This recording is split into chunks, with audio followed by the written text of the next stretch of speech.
রামায়ণের একটা অত্যন্ত শ্রেষ্ঠ কাহিনী আছে যেটা খুব অমূল্য শিক্ষাদান করে।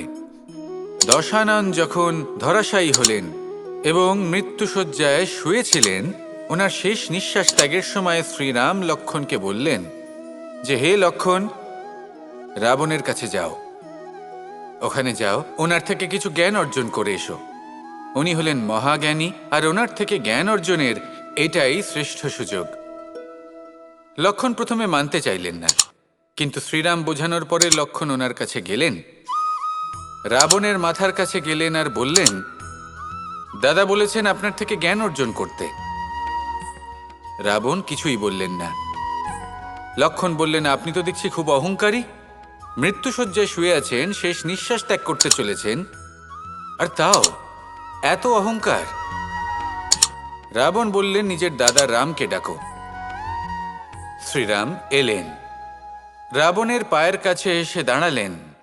উনি নিজের হাত জোড় করলেন আর বললেন, হে মহাপণ্ডিত রাবণ, আপনি হলেন মহাজ্ঞানী, দয়া করে আমাদের কিছু জ্ঞান প্রদান করুন। রাবণ বিনম্র চিত্তে ওনার কথা শুনলেন, খুব বিনম্র চিত্তে ক্ষমা প্রার্থনাও করলেন, আর এই সংসার একটি অত্যন্ত শ্রেষ্ঠ জ্ঞান লাভ করল। এর দ্বারা আমরা ঠিক কি শিক্ষা লাভ করি? রাম এবং লক্ষ্মণ দুজনেই ছিলেন তেজস্বী, দুজনেই ছিলেন শ্রেষ্ঠ, ছিলেন বীর, ছিলেন বলবান। কিন্তু শ্রীরামকে মর্যাদা পুরুষোত্তম বলা হয়ে থাকে, কারণ উনি বীর ছিলেন, সাহসী ছিলেন, তার সাথে একটি অত্যন্ত গুরুত্বপূর্ণ গুণ ছিল। সেই গুণ হলো বিনম্রতা। এটা খুবই শ্রেষ্ঠ একটা গুণ। যদি কেউ আপনাকে কটু কথা শোনায়, তাহলে উত্তরটা আপনি বিনম্রভাবেও দিতে পারেন। এই বিনম্রতা এমন এক আবেগ যেটা দেখে মনে হবে কোমল, কিন্তু এটা ততটাই প্রবল অস্ত্র।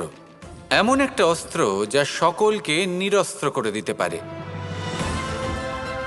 যদি আপনি সাহসী হন এবং বিনম্র হন, তাহলে আপনি বিজয়ী হবেন।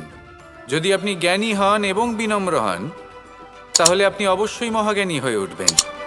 তাই নিজের মনে বিনম্রতা ধরে রাখুন আর ভালোবেসে বলুন, রাধা রাধা।